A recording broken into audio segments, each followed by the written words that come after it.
I actually was fortunate enough to join the Chamber August 1st of 2012. And the Chamber, along with many different leaders in our community, had spent quite a number of months working on bringing in someone at the senior level to be able to oversee the diversity and inclusion efforts. And the position became available because there were many corporate citizens that honestly said, this is so important to our economy, it's so important to the vibrancy of this area, and we want the upstate to be viewed as a destination and not as a pit stop. And as large corporations in this area, that is so important to us that we are willing to cede the capital to fund the position. And not only are we willing to cede that capital, but we're going to be committed to it for 3 years. Diversity and inclusion are completely different, but they certainly work hand in hand together. You know, diversity is really just the makeup of all different types of people and all of the differences that mix helps to create when they all come together as one unit. The inclusion portion is the action behind it. In order to really make people feel very much a part and accepted, that doesn't happen organically. You have to really work at it. It has to be strategic. It has to be very deliberate. And so I'm a big advocate for making sure that when you talk about diversity, you have to also make sure you're talking about inclusion as well. Diversity and inclusion is important because if you were to look at the makeup right now of our community, we are very representative of a diverse group of individuals. And so if we're not mindful of the need to ensure that all communities are thriving and are successful, then we're only going to be but so successful ourselves as a community. So we have to make sure that we're reaching back. It's also important because if you look at the statistics in terms of the number of individuals here that are part of underrepresented populations and that are presently known as minorities, that's quickly changing, particularly when you think about the Hispanic community.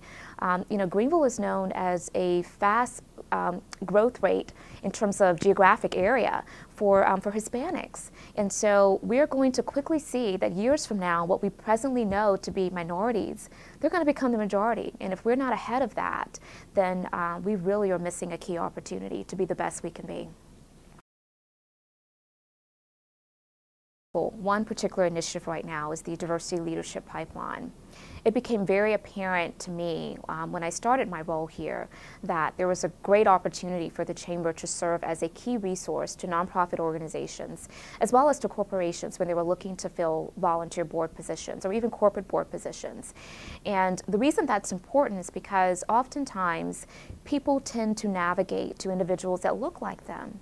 And right now, this is not something that's unique to Greenville or the upstate, but just generally speaking, there is a lack of minority professionals and women on corporate boards. And when you think about the consumer constituencies that a lot of these corporations will service, as well as the communities that are serviced by many nonprofit organizations, those are diverse individuals. So we need to make sure we have diverse people at the table serving on these boards.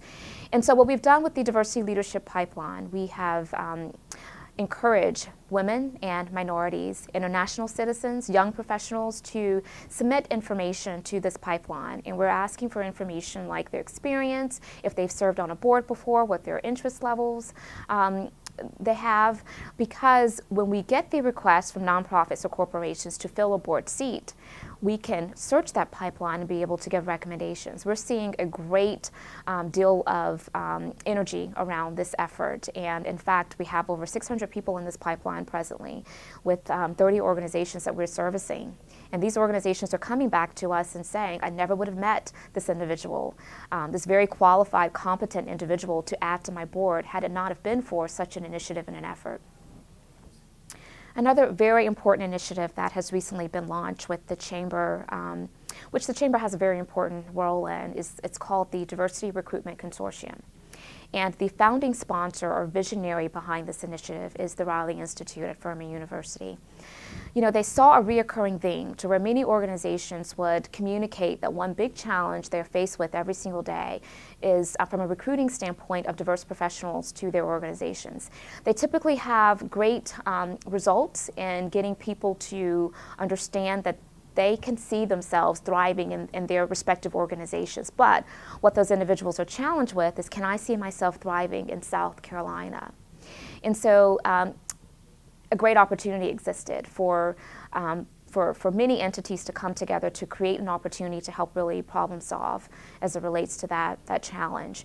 And so what we've done is the Rowling Institute has partnered with several different organizations. The primary sponsors would be the South Carolina Chamber of Commerce, who is the coordinating sponsor, and their role is to make sure that across the state, this DRC effort, this Diversity Recruitment Consortium effort, is one that is really far-reaching and one that's available to be leveraged by all organizations throughout the state. And they also have the ability to provide a funding arm, if you will. And then the Greenville Chamber's role is the managing sponsor. So we're helping to facilitate and execute a lot of the work behind the work of the Diversity Recruitment Consortium. It's all about the ARC method, which we refer to as attracting, recruiting, and cultivating. Those are three very important components for really helping diverse professionals to see themselves as individuals that can thrive in the state of South Carolina. You know, I really have found in my time working in this space that oftentimes people have very positive intent. You know, their actions are coming from a place of positive intent. They just aren't really well informed in terms of the significance of diversity and inclusion, why it's even important, which is why we always like to make sure we are communicating the business case for it, and the how-tos. You know, they really want application. I want to be very forward-thinking in my supplier diversity efforts. Teach me how to do that. And I think that's a great opportunity for the Chamber, is to help create those opportunities for people to learn and to get better at this.